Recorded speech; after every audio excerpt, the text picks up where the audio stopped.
You probably have heard that there is a resistance to antibiotics that is happening more and more. And this is actually a really serious issue. When I say that there's a resistance, it means that the pathogens are resisting the antibiotics. So we are using right now, nowadays, lots of antibiotics in hospitals, also in like animal hospitals, veterinarian hospitals. We use a lot and we need a lot.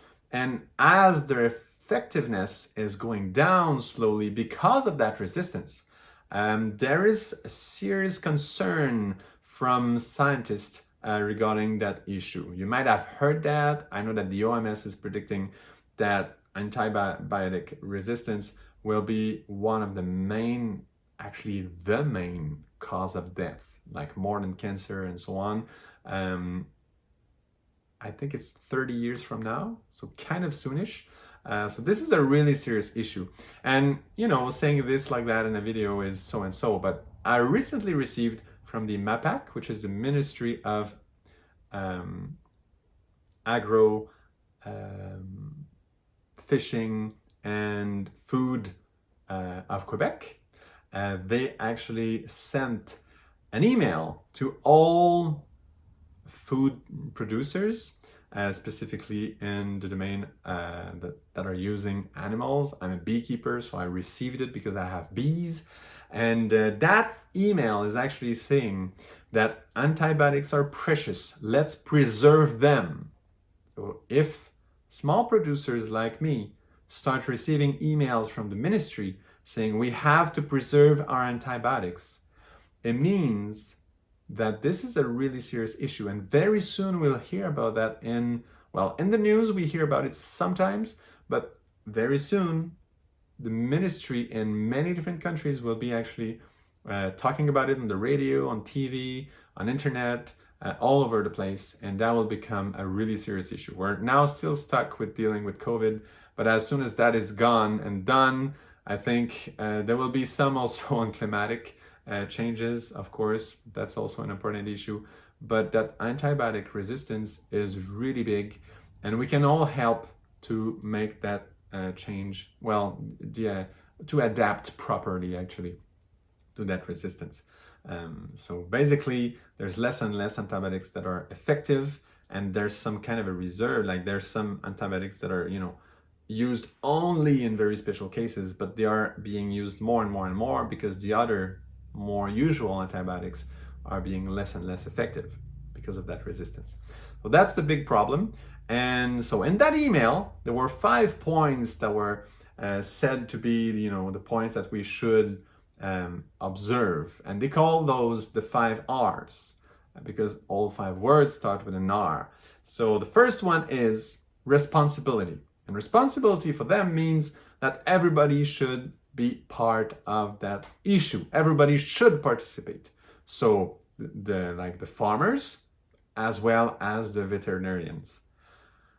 So if they talk about it for animals, of course it's the same for humans. They didn't go that far yet.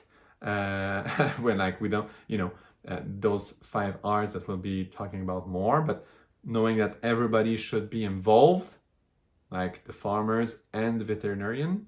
Of course, it's the same antibiotics. So we can deduct right away that same thing for human health.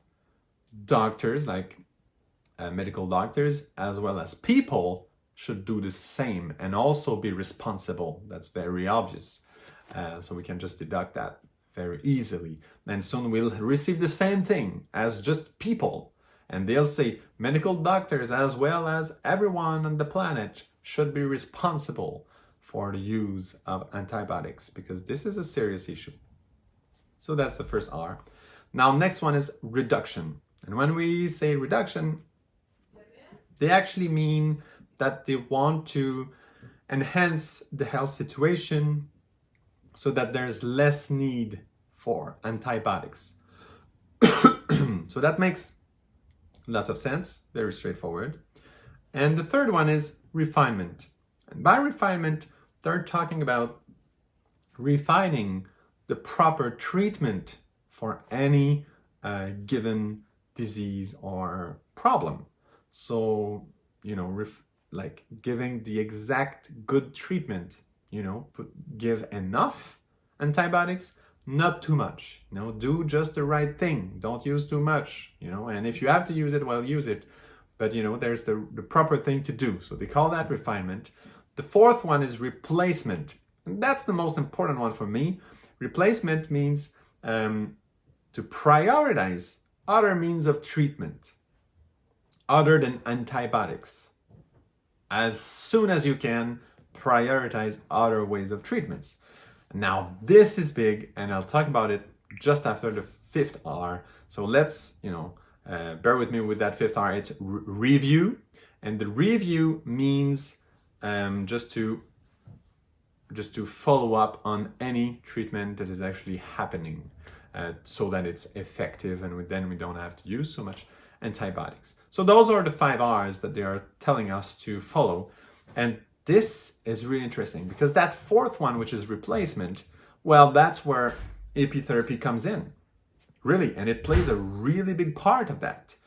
This is really important, that replacement. And of course, in apitherapy, what could be a B product that could replace some antibiotics? Of course, Propolis. Propolis has really good antibacterial, antiviral properties, antimicrobial properties. It's really good. It's really effective this way. There's some research being done. We need to do much, much more. And there's not only apitherapy, by the way. I've seen recently this movie. It's on Netflix right now. It's Fantastic Fungi, I think, in English. And this is just fascinating. And also with fungi, with mushrooms, there's some mushrooms also that can have similar properties, maybe not the same, but very similar. Probably other different molecules, different particles, different molecules, different compounds, but still another natural way to deal with all those diseases and problems. So this is really important. I just wanted to show you how serious it is. And again, picture that. I'm a really small producer and I'm receiving, I don't have tons of bees. I have some bees, but not that many. I work in apitherapy, but usually I work with other beekeepers, and I do support and work with other beekeepers to make apitherapy stronger. But myself personally, I have just a few hives, like about 20 hives, 20 beehives, and yet I do receive such an email. And of course, it's a general email, but they do send a general email outlining that. And for the moment, they talk about it only in the veterinarian side of things, but trust me, and they talk about it all the time, it will come also for human health. And I don't know how aware you are about it, but there are lots of money that is put out there to get rid of that problem that is coming up. So I'm just sharing that information. Please share it abroad. Talk about it with as many people as you can, so that people are more and more aware of that issue and how natural products can actually play a huge part in those 5 R's, specifically in that replacement part of that antibiotic dynamic that we have right now. And why would Propolis be better than other things? Because when you have a natural product with many different compounds within it, and that is produced year after year differently, because the weather is different year after year, so the exact composition of Propolis, for example, will vary year after year. So you don't have the exact same molecule all the time as you do with an antibiotics.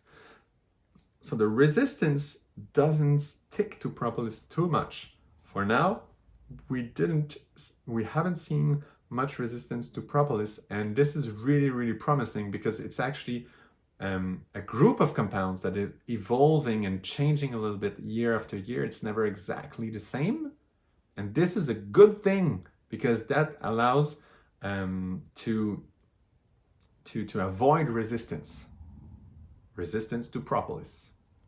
And so that's really important. So thank you.